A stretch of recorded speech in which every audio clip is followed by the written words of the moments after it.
Good evening, everyone, and thank you so much for joining our panel today on making Jackson Heights and Elmhurst more pet-friendly and humane for animals.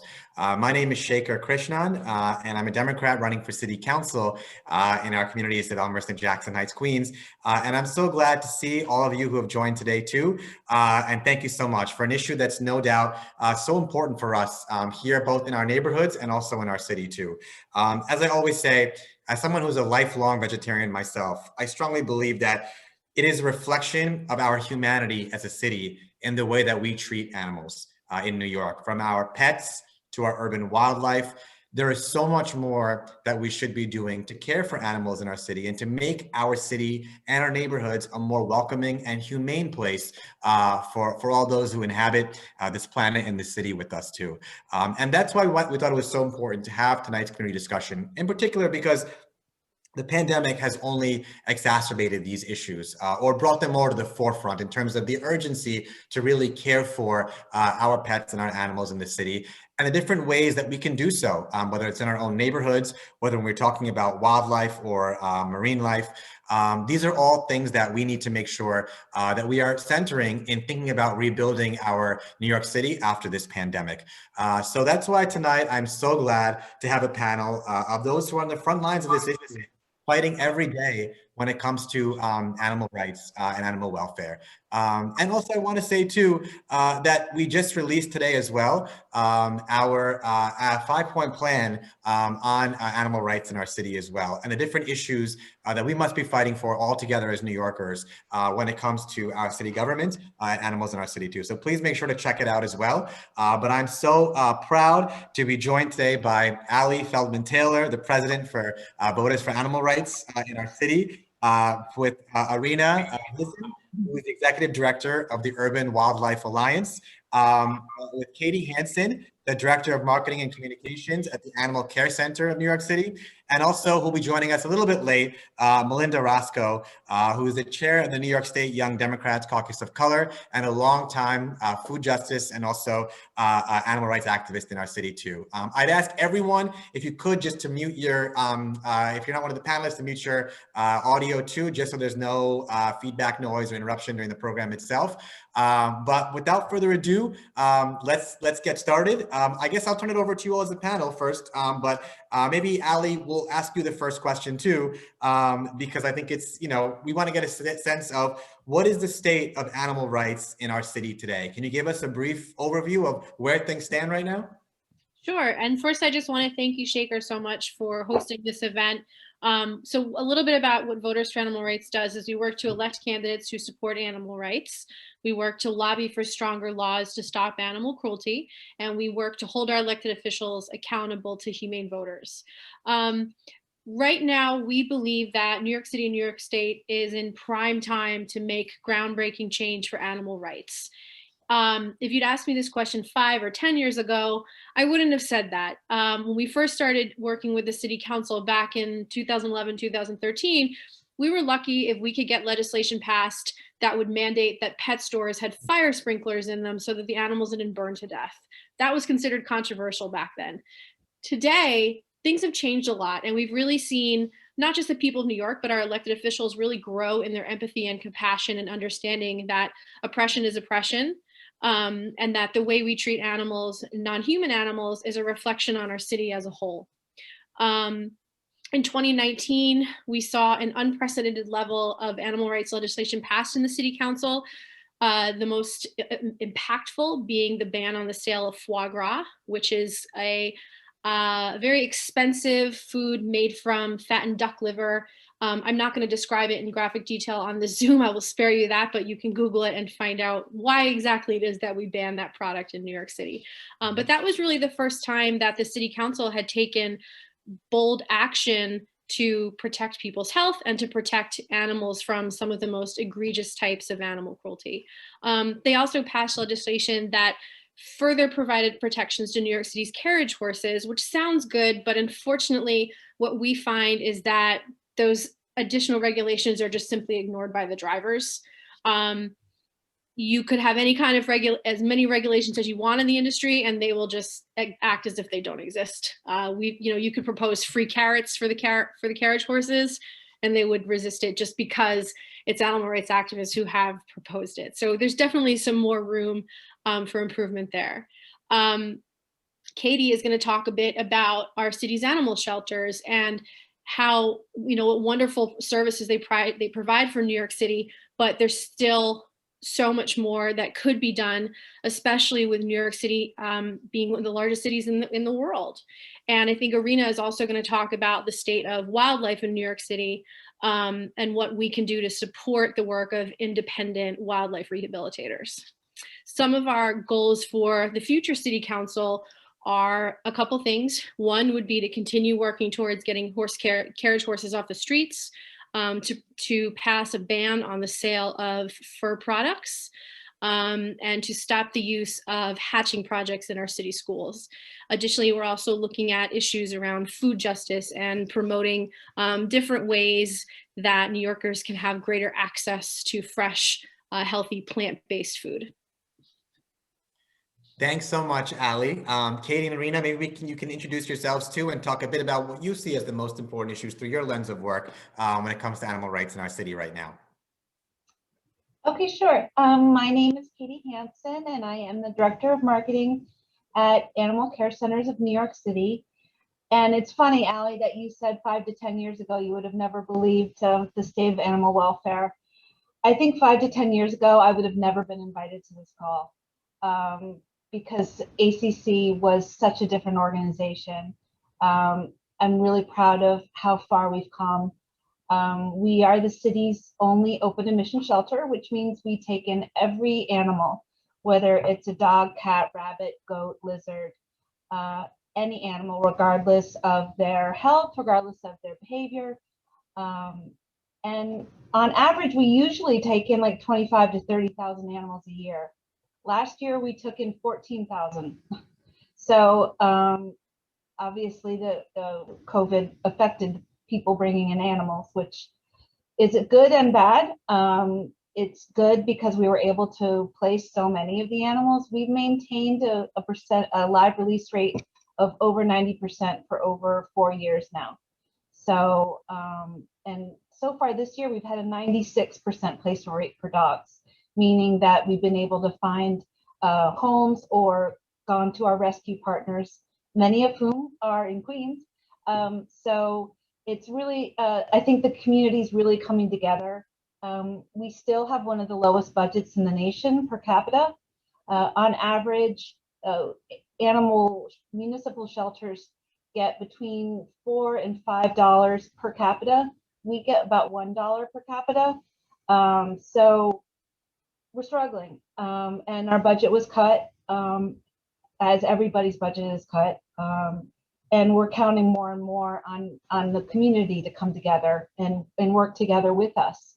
As Irina will be able to tell you, our partnerships are just getting stronger and stronger. And one of the things I'm hoping to do tonight is to really educate people about how many resources we have, especially for people that are at risk of losing their pets, at risk of losing their homes. We have so many resources that people don't even know about. And so it's spreading the word about that. You know, it's not just ACCs where you go to adopt a pet or you drop your pet off. There's just so much more to us. And so I'm hoping that you can help spread the word. Thanks so much, Katie. If we're going to Irina for a second, I just wanted to welcome and introduce Melinda Roscoe as well. Melinda, thanks so much for joining. As I mentioned, Melinda is the chair of the New York State Young Democrats Caucus of Color and also a longtime animal rights and food justice activist too. So thank you so much for coming on. And Irina, we'll turn to you, then we'll go back to Melinda in a second. So Irina, from your perspective and the work you do with wildlife in our city, can you give us a sense of the state of wildlife now and the issues that we're facing to really protect our wildlife in New York? Yes, our greatest issue is that we have with wildlife is that most people think wildlife doesn't belong in the city. It should be out in the wild or where it's beautiful and in the forest and so on. But the fact is that like we became city people and we don't live in the country, so has wildlife become city wildlife. over generations and generations. And with decreasing habitat, there is just not enough nature out there anymore. Wildlife has adapted to life in the city and actually has really well adapted and couldn't even live anymore if we take them and put them out there, you know, out in the so-called wild. So we will always encounter wildlife in the city, and I'm afraid we will encounter it more and more because of the diminishing habitat that these guys have. And what we need is just a little bit more of understanding and tolerance these towards our wildlife and our wild neighbors, you know, how we like to call them. Just understand a little bit more that they are not a danger to us. They are usually not a danger to our pets in order to transfer diseases. There are always so many rumors out there. And most of them are really blowing out of proportion or not true to begin with. It's all about living with wildlife here in the city and just learn more about them and being a little bit more tolerant and if not even a little welcoming with teeny tiny things we can do for them. Absolutely. Thank you so much, Reina, too, for giving that background as well and landscape of the situation. Melinda, we'd love to hear from you too about what issues do you see as some of the most pressing animal rights issues in our city right now?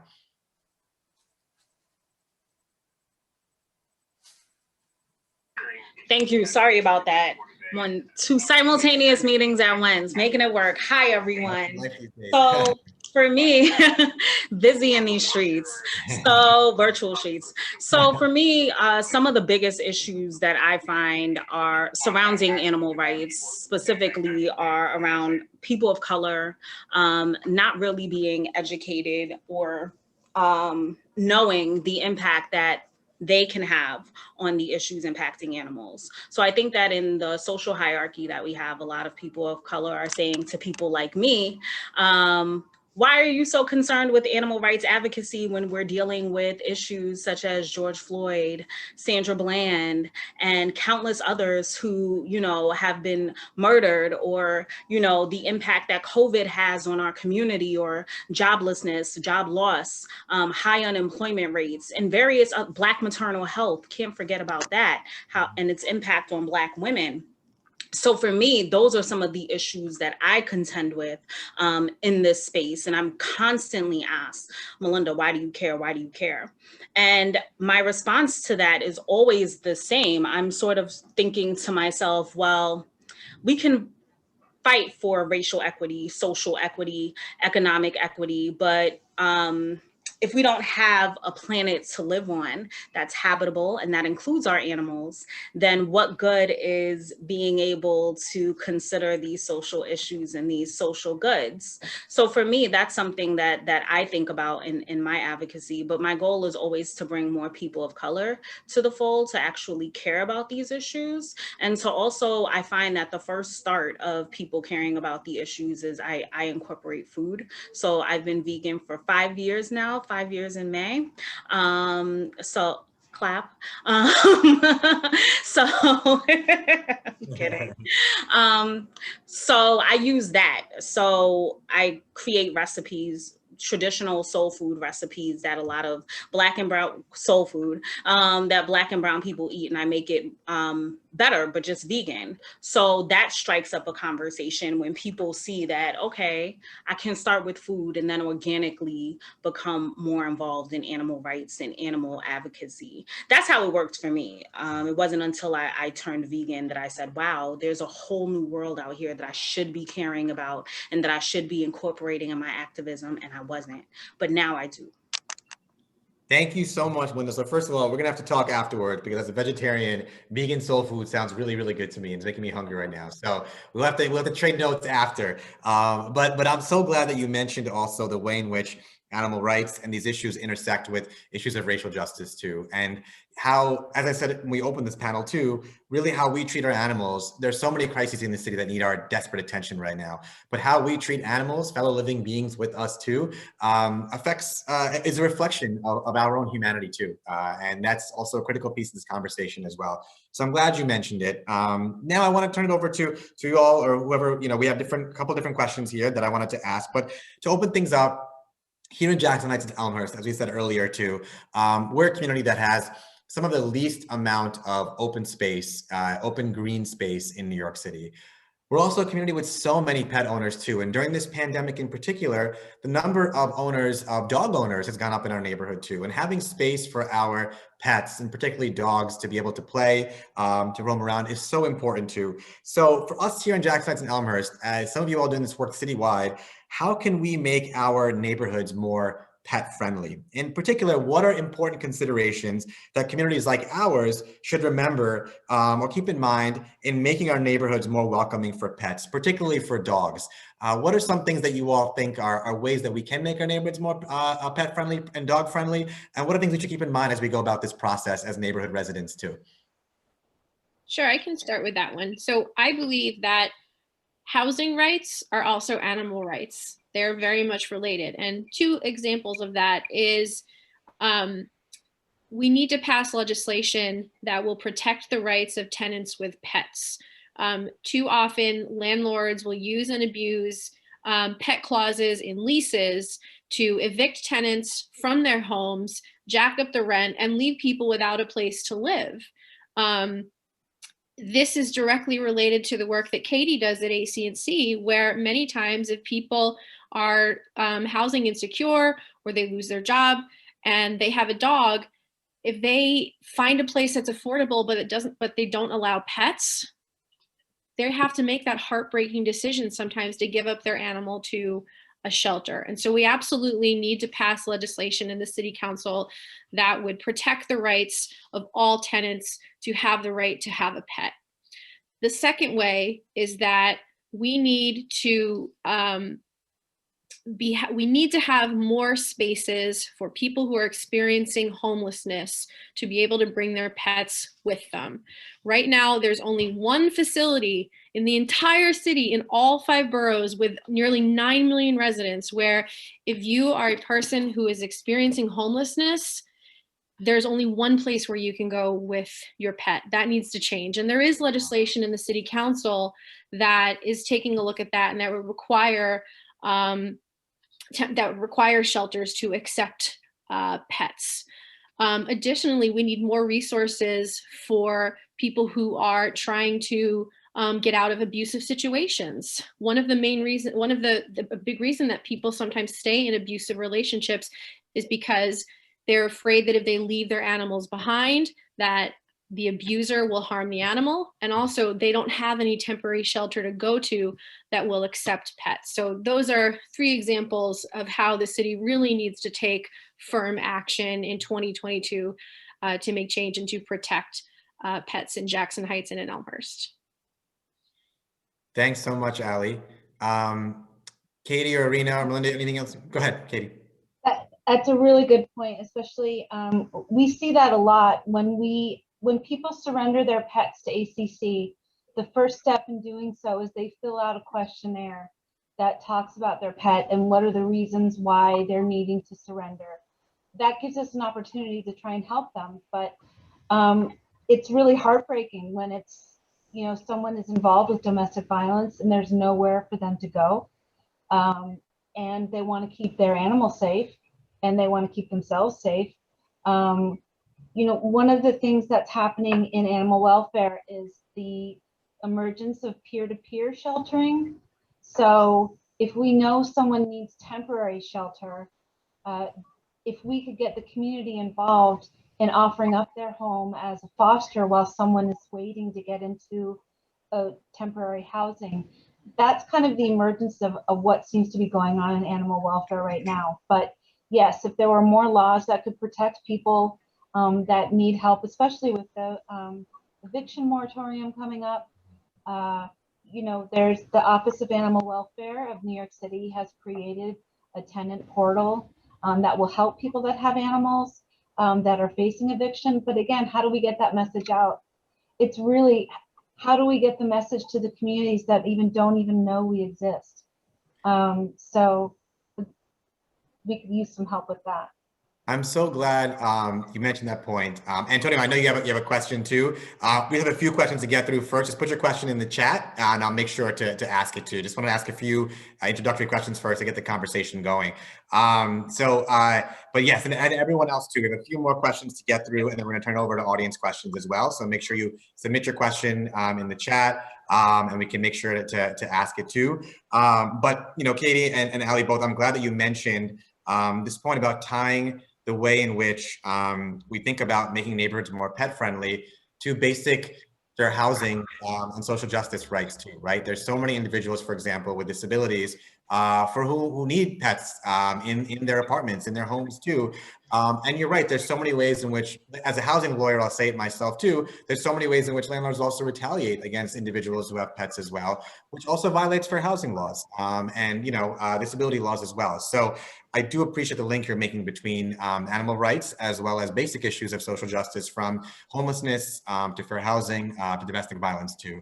Another question we wanted to make sure to get up front as well is, Melinda, you touched on this already, but I think it's important to spend a little time talking about it too, which is how can we ensure that New York City is increasing access to healthy plant-based food? And how do we make sure that such access is equitable, especially for low-income communities of color? So how can we make sure that we're really addressing these issues in an equitable way that's really centering communities of color too, when it comes to food justice and healthy plant-based food? Right. So food justice and healthy plant-based food options are a big issue in New York City. So I live downtown Brooklyn, Boerum Hill to be exact. And where I live, I have 2 Whole Foods in my proximity and 2 Trader Joe's, which I have options, and also several food farmers markets within my area. So it makes it more easy for me to be vegan, for me to live a plant-based lifestyle, and for me to be healthy. Now, if you travel 15 minutes away from where I live, not even, to different parts of Brooklyn, let's just say East New York, that's not the case. I remember staying with a friend of mine a few weeks ago. There were no healthy options anywhere. You go to the local supermarket. I mean, many of the foods, I don't eat GMO, so that's another thing. So there were no organic options. The fruits and vegetables did not look fresh, and there were no vegan options. So looking for tofu, yeah, no, I was not going to get that. So these are big issues that we have to contend with in certain communities. So you can see, and these communities happen to be communities of color. So you already see that there's a racial disparity. So where I live is predominantly white. Let's just own it. That's just what it is. But inside of those predominantly, hold on, had to make sure I was on mute for my other call. But inside of those predominantly white areas, there's a juxtaposition to where it's Black and brown. So people can't fathom going vegan. People can't even fathom having different options, such as mushrooms, a variety of mushrooms that we have. Just something simple as that, it does not exist. So those are just big issues that I find.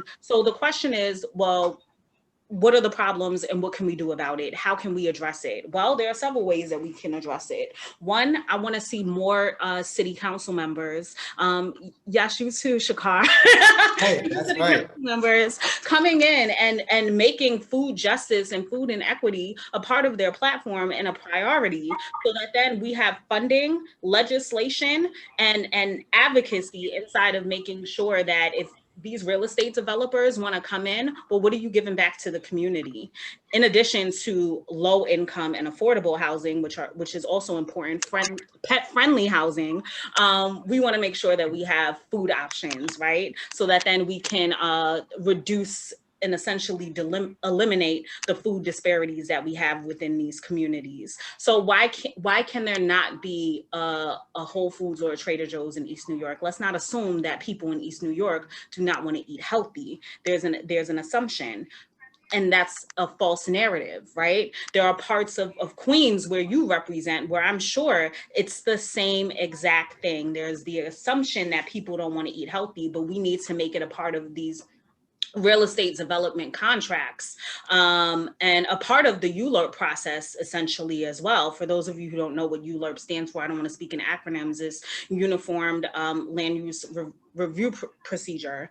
And that is a part of the process that real estate developers have to undergo before they even build high-rise constructions or any construction within a particular neighborhood. It has to go through the community first. So mandating that inside of the contracts, I ask all city council and state and citywide candidates to make sure that the people feel empowered to know what the process is so they can make these demands inside of the food injustice that we have in communities, so that then we can prioritize healthier options, plant-based options, and also farmers markets in areas, because people should not have to also travel to parts of central Brooklyn or even Queens, parts of central Queens, to get food options that are healthy and affordable or affordable.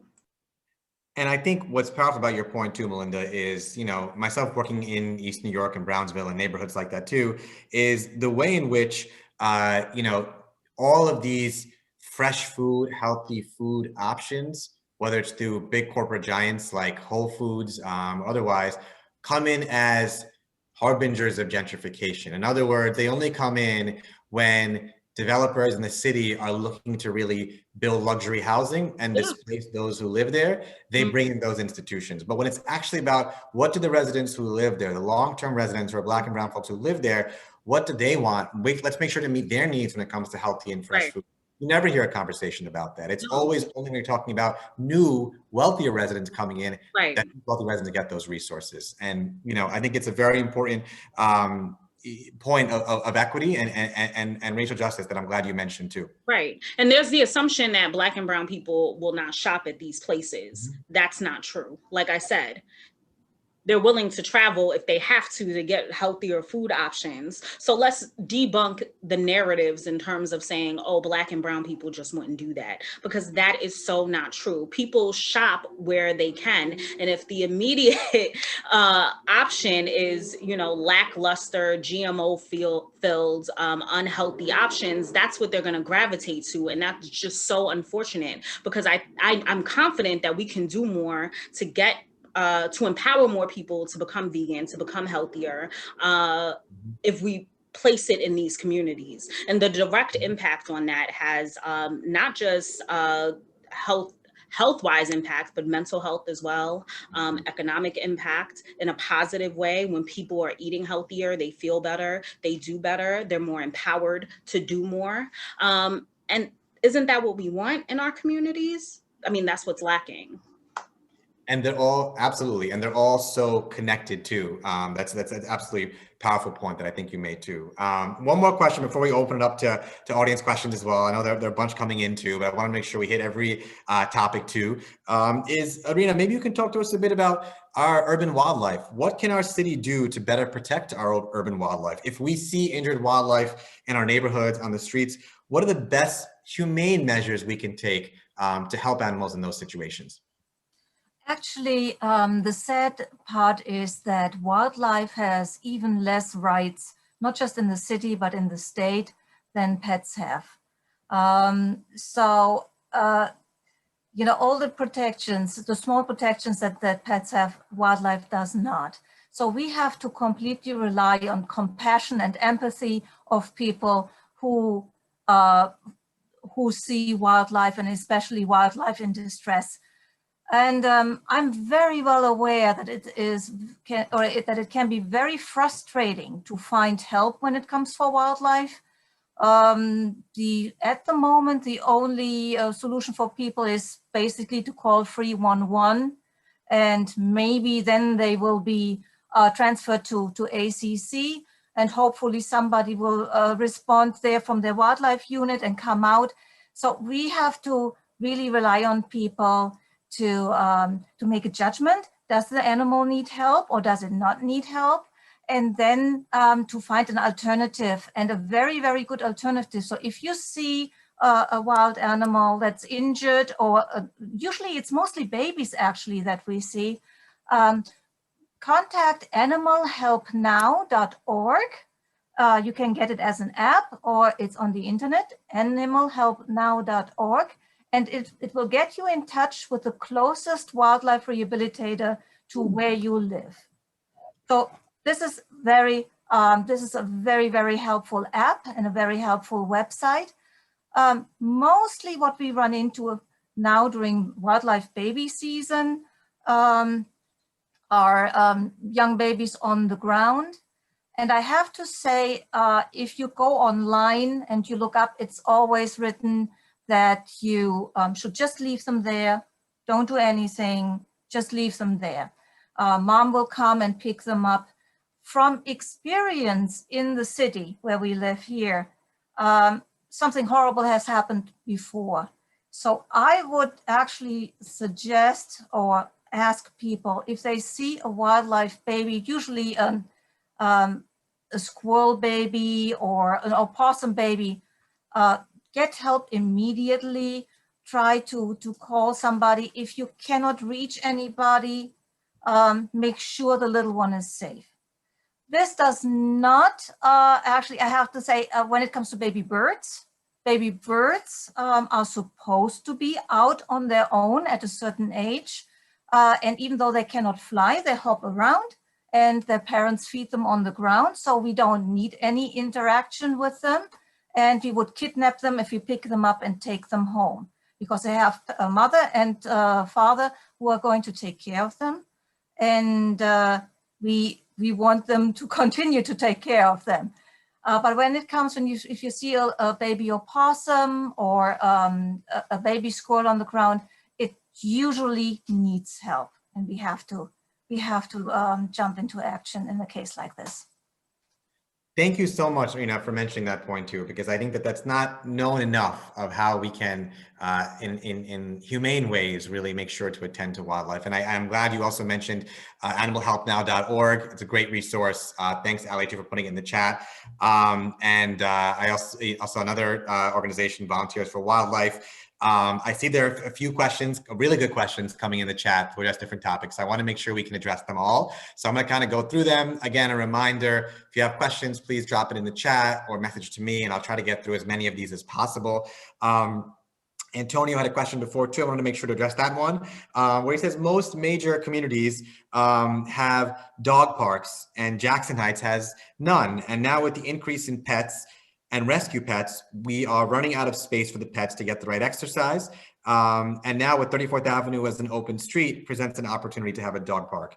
As someone, I think the dog park would be great and much needed, as Antonio pointed out, after this pandemic, many more dog owners have become, or we've had many more dog owners in our neighborhood too following this pandemic. So with all your work around the city, one question I have is, sometimes there could be resistance from non-pet owners about dog runs and other animal-friendly spaces. Can you all address and show or explain what are some good points to mention about why a dog park or a dog run is good for everyone? What are some ways to counter some of the criticisms that we get about animal-friendly spaces like these? I mean, I think if anything, having dog parks makes our community safer, and that the dogs have one contained area where they can go, they can bark, they can roughhouse with each other, they can run around, get all their energy out. I'd also argue that it builds community. I live in Bed-Stuy, and our neighbors have been lobbying for a dog park for years.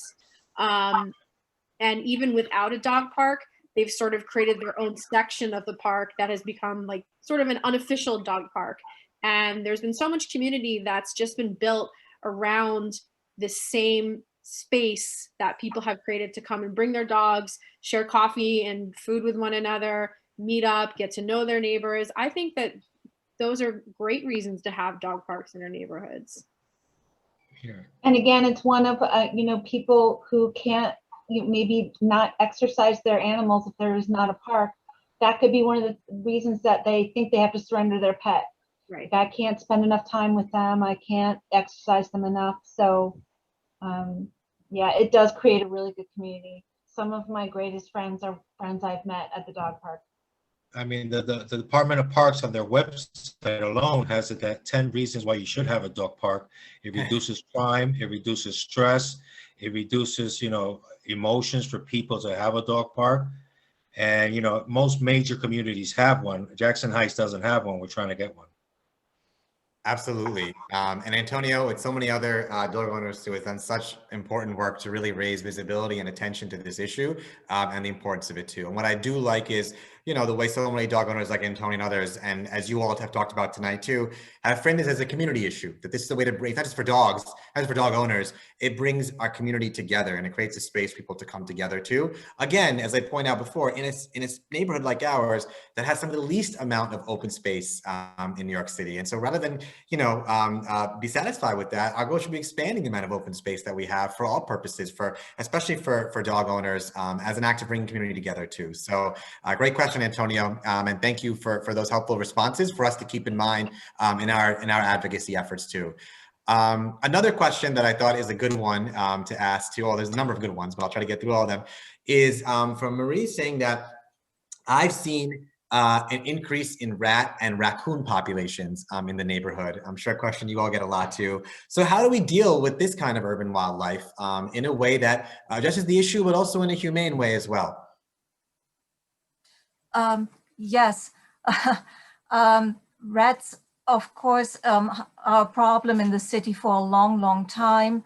Raccoons too. It's all a question of food supply. So as long as we have food out there that's easily available, especially for the rats, which are true survivors in any respect, they, you know, they fit in the tiniest little crevice to make a home there. And we have to clean up after ourselves. As long as we don't keep our garbage clean and that nobody can get into, and our streets clean, there will always be rats and also the raccoons. The raccoons are coming out of from the parks because they are starving and they are hungry and they are looking for food. And this is why we will see them also during the day from time to time, because they have not gotten back home. So we have to find ways to keep the garbage safe so that the rats and the raccoons cannot get to it. This is actually the only way to get the populations down and under control. And I also want to follow up on what Irina said too, with just because you see raccoons in your yard does not mean that they're a problem. No. They're New Yorkers just like us, just trying to get by, just trying to find a place to eat and a warm place to sleep. So when, you know, one of the myths is that if you see a raccoon out during the day, is that they're rabid. That's 100% not true at all. It just means that they're out looking for food and you just happen to cross paths. So don't panic when you see a raccoon. It's about learning to coexist with wildlife. You know, we have almost 9 million residents here, and wildlife outnumber us by probably tenfold. We have to learn how to coexist with them because this is their city too. And one thing I want to mention to build off what Irina was saying also is that the work that wildlife rescuers like Irina do is so incredibly important, because there is no one city agency that is responsible for assisting injured wildlife. It is 100% on the backs of volunteers to take on this work. So when you find an injured animal and you call and you go to Animal Help Now, you're going to get connected with a wildlife rehabilitator. That person's a volunteer that on their own time went through training to get licensed as a wildlife rehabilitator, and they have to use their own transportation, use their own funds, use their own apartment. Almost every wildlife rehabilitator has had a duck or a bird in their bathroom at some point that they're trying to nurse back to health. So that's something that we would really like to see the city council take on in 2022, is actually starting to provide funding for independent wildlife rehabilitators to do the work that they do so well and actually get compensated for it so they can do it on an even broader scale. Yeah, I mean, I think that also holds true for the smaller rescue groups too, that do a lot of the TNR work. They do a lot with community cats. They need budget help as well. Thank you for mentioning that. And I think that's an important point to remember too about how we coexist with animals and wildlife that far outnumber us too. It's their city, as you said, in many ways more so than our city even. Ali, I also think that would be good to talk here about, I know the Rad Academy has been a program that the city has talked about and that, addresses some of these issues too. When it comes to rats, what is the Rad Academy? Why is it so important? What are the different, what kind of program is it? And what's its usefulness? So I honestly have not been schooled by the Rat Academy yet, but I am familiar with it. And I know that they teach different strategies for ways to deal with rats. I mean, one of the ways is that we need to hold landlords more responsible. Rats get into buildings because there's a food source, but the way that they're able to get to that food source is because there's holes in the walls. So we need landlords to step up and find the sources, find the entry points where rats are getting in, plug up the holes. That would make a huge difference. Additionally, when new construction or any kind of construction takes place, when they tear down buildings, when they're putting up new structures, when they're making big changes to buildings and they're turning over the earth, that's also when the rats come out to play. So it's incumbent on developers to do the right thing and be responsible and come up with strategies for handling the rats that come as a result of construction. Or we hold them accountable when they fail to do so, because that happens far, far too often with landlords and developers. Ali, just staying with you for a minute too, that's another good question here about live markets. And I'm going to add to that slaughterhouses in New York City as well. Can you talk a bit about, and the statistics are pretty astounding about slaughterhouses and live markets in New York City too. Can you talk about what this problem is and what can the city council do to address it? Sure. So live animal markets or storefront slaughterhouses are, there's actually more than 80 of them in New York City, and they differ from a grocery store or a butcher shop where, the animal that you're purchasing is they're alive. You go there, you pick out the animal, they're slaughtered on site, and you take them home to be consumed. We know that zoonotic diseases can occur at many of these facilities because anytime you have animals in very tight, crowded spaces, it's not going to be very clean. It has a lot of potential to do a lot of harm. But I also think that there are cultural considerations and that they do provide a food source in many communities. I think that the city council has a duty to make sure that these facilities are much better regulated, that they're safer, that the animals and the workers at these facilities are protected. But I think it's definitely an ongoing conversation and one that is important to have in communities all across New York. Mm-hmm. Thanks, Ali. Another question I wanted to ask Melinda is, when we think about food access in this city, and we think about, and one thing I wanted to mention too was, just for those of you who joined, we actually have on our website, we did a food justice panel last week on food equity and access. So this is great to have Linda on talking about these issues too. So please check that out. It's a really important issue. What can we do, Melinda, when we talk about healthy, fresh food, in our, especially in low-income communities of color too? What can we do to increase our access to suppliers of healthy fresh food? So not in terms of just like grocery stores but higher, earlier up on the food distribution chain, we talk about, urban farms, and we talk about going to farms that have sustainable, food practices. What is the state of food sourcing in the city right now, and how can we make it actually more accessible to source locally grown fresh food, especially for low-income communities?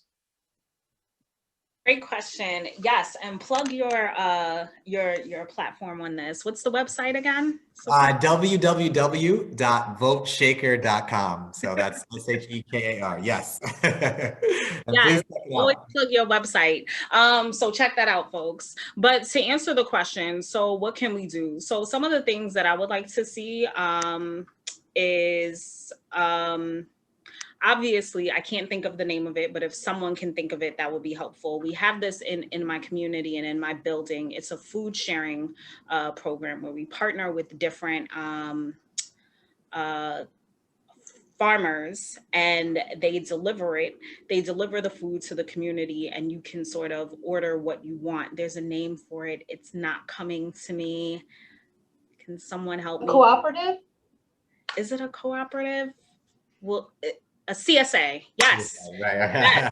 Thank you. CSAs. And what is that an acronym for? It's not coming to me, but either way, that is something that we can definitely partner with. And I feel like a lot of organizations don't come together, or elected officials in certain communities do not even see that as an option. They assume that a lot of people will not be interested in that, but it's important to know that they will. Yes. Thank you for that, Laura in the chat. Community supportive agriculture. There you go. Yeah. So you can partner with different. So for those of you who don't know what it is, it's a partnering with different farmers throughout, local farmers, with a farm share, exactly, CSA farm share. You partner with different local farmers, and what they'll do is they can come to your building, they can come to your local community school or community space, and you can sort of select some of the freshest items that you want. So you don't even have to leave your house. So when you're talking about how do we make it more accessible, that's some of the ways that we can make it more accessible, bringing it directly to the people. Some of the healthiest options being that some communities of color do not have the best of the best stores. And these are affordable options. So for those of you who don't know, they do accept SNAP and food stamps. So if you are on a low income and you're receiving that, you can use it for a lot of these farm shares, and they're amazing. And I definitely recommend that. So I'm going to plug that in. And I would like to see if any elected officials are watching, or soon to be elected officials are watching, please partner with that and bring that to your communities. Also, some of the things that I would want to see, again, not to beat the wheel, but what I had said earlier, partnering with, the real estate developers and making sure that when they develop new construction in communities, that you mandate that they have grocery stores and options that people can buy from. Their first level sort of storefront that they sort of rent out to and lease out to, that could be small business owners who have healthy options and healthy food options, right? Those could be some of the people that they contract to, and they can. You work that out. You work that with your elected officials, and those are just two of the options that I would like to see more communities of color do. And make sure that for those of you who live in communities of color and you identify as a Black, Indigenous person of color, I do want you to not forget the political power that you hold. So you can mandate your elected officials to do what it is that you want, and to support legislation that you want to see pertaining to animal rights, access, food justice. And when they don't listen to you when you're speaking to them, the best way to speak to an elected official, whether they're elected or prospectively soon to be elected, is at the polls. That's the best way to speak to elected officials. You don't have to speak to them anymore. They don't want to listen to you. Guess what? I will vote you out. We have the power to do that. And I think that oftentimes we forget that. So when we see that our legislators are not prioritizing, again, animal rights issues, food justice, food insecurity, housing, anything that is relevant to us, just don't forget about the power that we hold. And shout out to everyone in the chat who is typing in, because I couldn't think of the name of it. So clearly you did your research. So that feels good. Thank you. CSAs, Food Share, Grow NYC. Yes, all of these exist and they're amazing, and we should be using more of them. But a lot of people do not know that they exist. So it's on people like us to sort of spread the word and make sure that they're equipped with the knowledge so that then they can gain access to these things. Mm-hmm. Absolutely. Thank you for mentioning that point, Melinda, too, and how it ties into these larger issues as well, including from a political standpoint, too.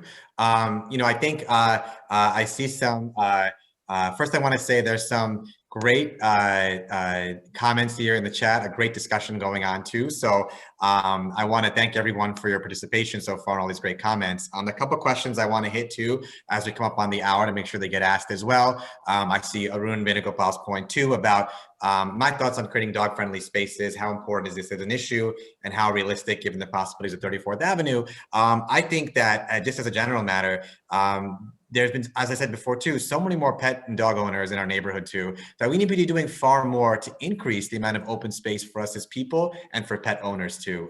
We shouldn't be settling over the small amounts of open space we have, but actually expanding it more for our dog owners, as much as for pedestrians too. And there are really possibilities now with 34th Avenue being an open street to really rethink the way to create dog-friendly spaces in our neighborhood. And I think it's a really important issue following this pandemic too.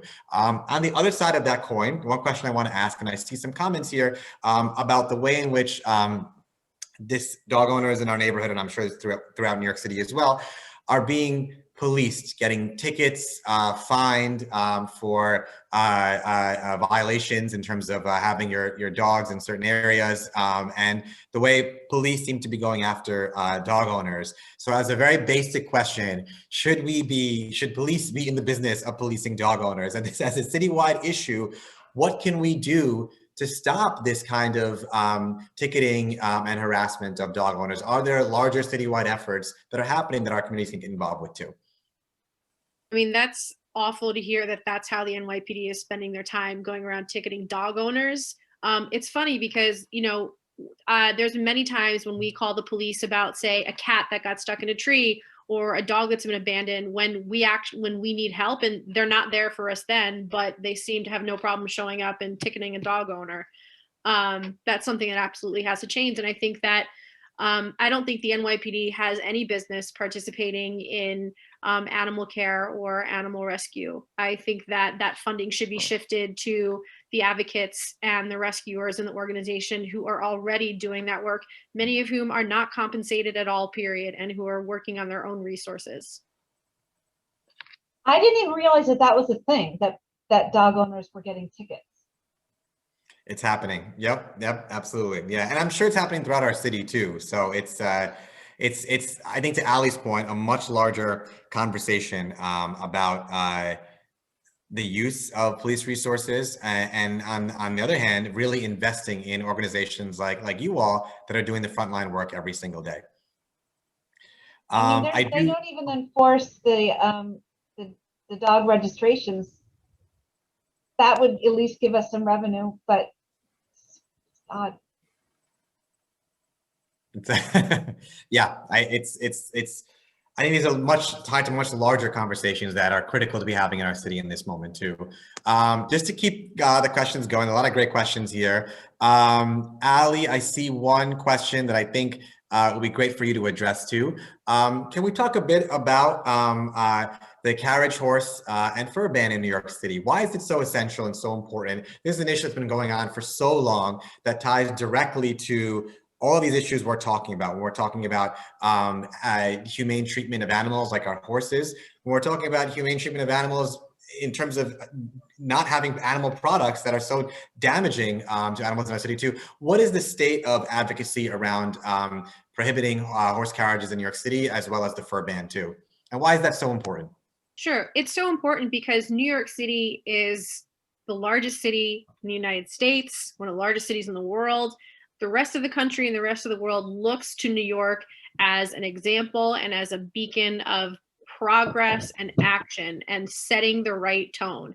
When New York City takes action, people look at that and they say, hey, New York City did it. No, we want to do this. So we need to set the standard on animal rights here in New York City and in New York State. The carriage horse issue has been going on for decades, and it is absolutely not going away. I think the city council for years has tried to just address it by throwing a few regulations in here and there, saying, okay, instead of not being able to work in 87-degree heat, we'll lower it to 86-degree heat. That doesn't really do much. And additionally, the carriage drivers don't follow any of those rules. They've said, okay, we're going to move the horses from standing on Central Park South to standing inside the park.